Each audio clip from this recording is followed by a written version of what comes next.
আসানসোল রবীন্দ্র ভবনের সামনে বিজেপির 4টি বিধানসভার প্রার্থী মিছিল সহকারে জমায়েত হওয়ার পর জেলা শাসক দপ্তরে গিয়ে নমিনেশন ফর্ম জমা দিলেন। মঙ্গলবার সকালে উত্তর বিধানসভার প্রার্থী কৃষ্ণেন্দু মুখার্জি নমিনেশন ফর্ম জমা দিলেও মিছিল সহকারে সভাতে উপস্থিত ছিলেন। বুধবার আসানসোল দক্ষিণ বিধানসভার প্রার্থী অগ্নিমিত্রা পাল এবং কুলটি বিধানসভার প্রার্থী doctor Ajay Poddar nomination form জমা দিলেন। বারাবণী বিজেপি প্রার্থী অরিজিৎ রায় সভাতে উপস্থিত হলেও তিনি বৃহস্পতিবার নমিনেশন ফর্ম জমা দেবেন। বিজেপির সমর্থকদের উৎসাহ ও জমায়েত দেখার মতো ছিল।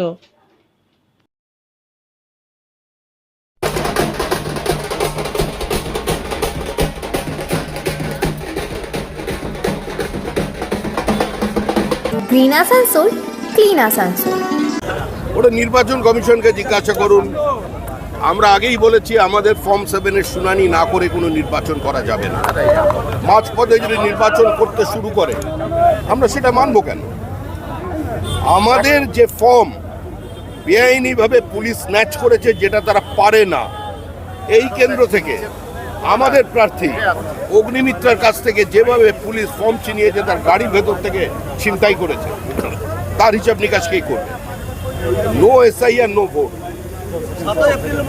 তাই বলে অপোজিশনকে আন্ডার এস্টিমেট করি না, ওই বোকামো আমাদের রক্তে নেই। অপোজিশনকে সম্মান জানিয়ে বিশ্বাস রাখছি আসানসোল দক্ষিণের মানুষের প্রতি, তারা সঠিক ডিসিশন নেবে। শুধু আসানসোল দক্ষিণ নয়, সারা পশ্চিমবঙ্গে মাননীয় প্রধানমন্ত্রী নরেন্দ্র মোদীজির উপর যে বিশ্বাস, ভাজপার উপর যে বিশ্বাস, সেটা 2026-এ পশ্চিমবঙ্গের মানুষ দেখে। ওইখানকার যিনি রয়েছেন তৃণমূল কংগ্রেসের প্রার্থী তাপসবাবু আমার থেকে বয়সে অনেক বড়, দুবারের এমএলএ ছিলেন, এডিডি এর চেয়ারম্যান ছিলেন, মেয়র সাহেব ছিলেন, কিন্তু ওনার কাছে আমার মানে ছোট থেকে ছোট হিসেবেই প্রশ্নটা করছি, বা আসানসোল দক্ষিণের মানুষ হিসেবেই প্রশ্নটা করছি যে উনি দুবারে 10 বছরের টার্ম ছিলেন, 10 বছর এই আসানসোল দক্ষিণের এমএলএ, তার সঙ্গে মেয়র, তার সঙ্গে এডিডি এর চেয়ারম্যান, উনি সরকারের পক্ষে ছিলেন, আমার মতো বিরোধী নয়। তার সত্ত্বেও মানুষের এত জলকষ্ট কেন? তার সত্ত্বেও মানুষ বাড়ি পায়নি কেন? তার সত্ত্বেও ছেলে মেয়েতে চাকরি দিতে পারেননি কেন? আমি দিতে পারিনি কারণ আমার সরকার নেই। আমি আন্দোলন করেছি, আমি এই 5 বছর শুধু আন্দোলন করেছি, আর আমার এমএলএ ল্যাডে সরকার থেকে যা টাকা দিয়েছে আমি সেটা খরচা করেছি, এর বাইরে তো আমার কিছু করার নেই।